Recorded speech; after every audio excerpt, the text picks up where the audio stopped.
Chapter 27. Hey old man, what's up that you're calling so soon?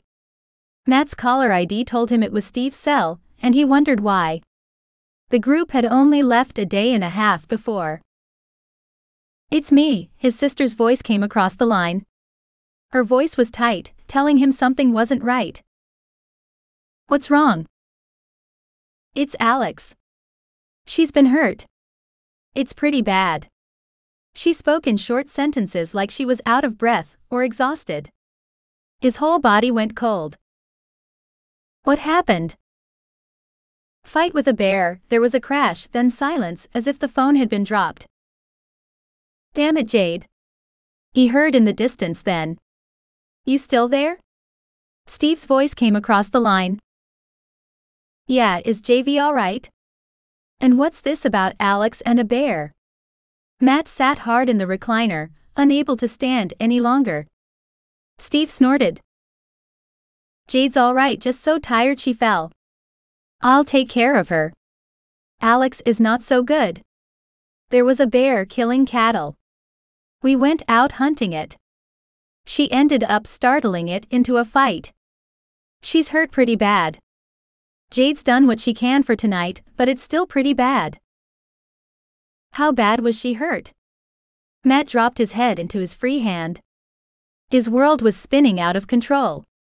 He just found Alex, was he to lose her so soon? It's bad. Steve hesitated. I'm sorry. Maybe you should come. Hope flared. He knew he had to be there. He had to see her. As soon as possible.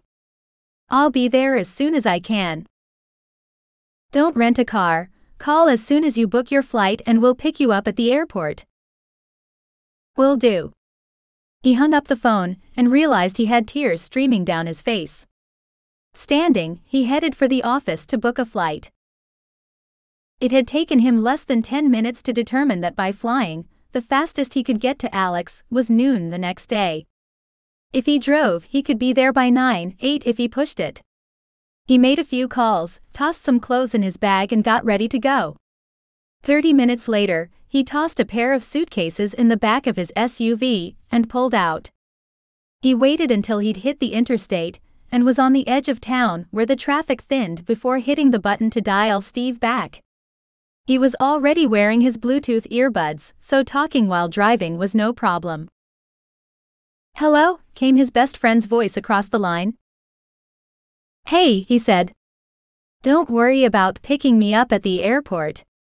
The earliest flight didn't leave till 6, which by the time I got through baggage claim and we made the drive up, would be noon before we got to her. I can drive it faster. Are you sure you want to drive all night? Will you be able to stay awake that long? Would you be able to sleep knowing JV was hurt? He shook his head, even though he knew the other man couldn't see him. I wouldn't sleep tonight even if I flew. This way I'll be there sooner, and I'll have a car of my own. If you're sure. Steve didn't sound convinced, but Matt's mind was made up. Hell, he was already on the road. I'm sure. He paused for just a second. I'm gonna need directions to her place. He thought for just a second. And maybe someone should tell her folks I'm coming. I don't want to scare them by just showing up. I'll warn them. She lives on her own, but we're gonna keep someone with her, at least until you get here. Just to make sure she doesn't take a turn for the worse. All right. Tell me, how is she? Really? He wasn't sure he wanted to know, but at the same time he needed to. She's stable, but she's hurt.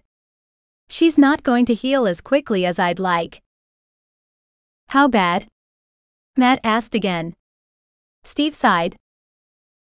We could see her ribs, the actual bones. His was blunt, as if there were no other way to say it. There probably wasn't. Matt's head went fuzzy. He carefully guided the truck to the shoulder and came to a stop. She was cut open bad enough for you to see her ribs?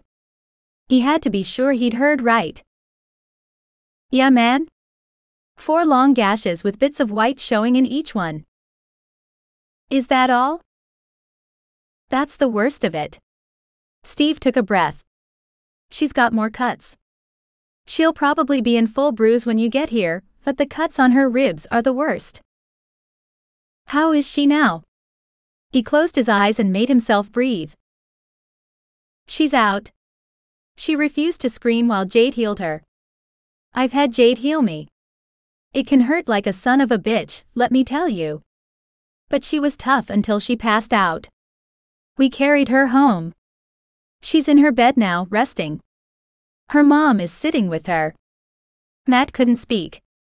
He sat for several seconds just breathing. How's JV? He knew healing took a lot of energy. She's exhausted but okay. She'll be fine in a day or so. All right. I'll let you get back to her. I've got a long way to go.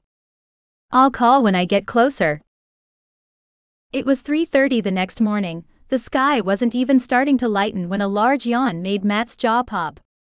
He blinked several times and realized he needed to stop for at least a few minutes. He'd been seeing signs for a truck stop not far ahead, so when he got to it he pulled off. After filling the truck with gas, he parked in front of the building and went inside. The lights were blindingly bright after staring into darkness for the last 5 hours. He used the restroom and wandered through the aisles for a couple minutes, looking for something to eat. Settling on a couple candy bars and a bag of chips, he went for something to drink. He stood in front of the drinks bar for several seconds debating between an extra-large coffee or an even larger soda. Glancing at the sugar-laden things he already had, he opted for the coffee, hoping the familiar taste would help keep his brain awake. Back out at the truck he put his things inside, then right there with the door still open, he did 30 quick jumping jacks to get his heart pumping. That should wake him up as much as anything. Back in the truck, he checked the clock as he got back on the highway. He'd been stopped less than 15 minutes. Not too bad, but longer than he'd wanted to spend. He still had a long way to go, and he was impatient to get there. It was just after 7 the next morning when he dialed Steve's number again. "Where are you?" came his best friend's voice over the line. "I just left Quamato. I'm gonna need directions to her house." "All right, you're a little over an hour out." Steve gave him directions, then they hung up before they lost signal on the mountain road. It was just after 8 when he pulled up in front of an older 2-story house, with another newer-looking house visible in the distance. They were the only 2 houses in sight. A 10-year-old pickup sat in the yard as well as a couple newer model cars, and the old SUV he recognized as the one JV drove. Not bothering with luggage or anything else, he got out and went to the door. He wasn't sure enough to just walk in, so he knocked and waited. It only took a few seconds for his sister to answer the door. "How is she?" He pushed past her into the house. "You look like shit." "Thanks. How is she?" he asked again. He needed to know. He glanced around looking for Alex. JV took a deep breath. "The same.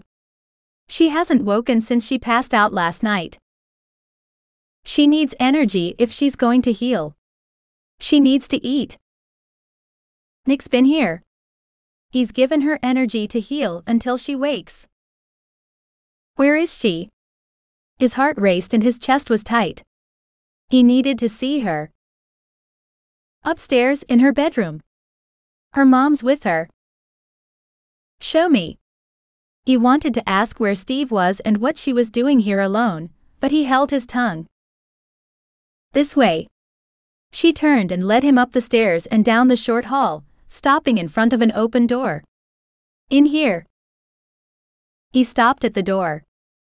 His eyes on the small lump under the blankets that was Alex. She looked so tiny, so helpless. He moved toward her. Movement next to the bed drew his gaze. The woman looked only a few years older than he was, But he knew Kitsune tended to appear younger than they are. She was blonde with the same blue eyes Alex had. "Ma'am." He nodded in her direction.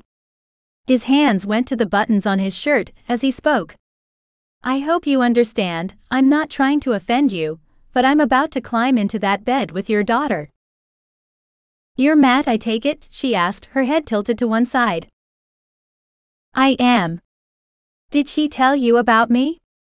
Good, he thought, that will make this easier. "She did some." Her eyes flicked down his body. "I take it you drove down from Denver?" "I did." He slid his shirt off his shoulders, tossed it in the basket in the corner, then toed off his shoes. "Then I'll leave you to keep an eye on her. You'll probably do her more good even sleeping than most of the rest of us, sitting here." She turned to leave, then stopped and turned back. "Please be careful with my baby's heart. She's all we've got left." Matt didn't know how to respond, but he didn't have to. Without another word, she turned and left, pulling the door closed behind her. He pulled his undershirt off over his head, then shoved his jeans off his hips and kicked off his socks. He left only his underwear in place, as he lifted the blankets and slid into the bed beside her. Careful of the bandage around her middle, he slid close and wrapped one arm around her belly. She was warm and smelled like her usual fresh-cut grass, but this time it was mixed with the coppery tang of blood. "I'm here, baby, come on, take the energy you need to heal." He closed his eyes, concentrating on her. There wasn't a whole lot he could do, but by being near and touching her, he hoped she would be able to use some of his energy. The only other thing he could do was take her pain. Just by being very near her, within a foot or two, he could siphon away her pain. It didn't just disappear though. Instead, he felt a faint echo of what he dampened.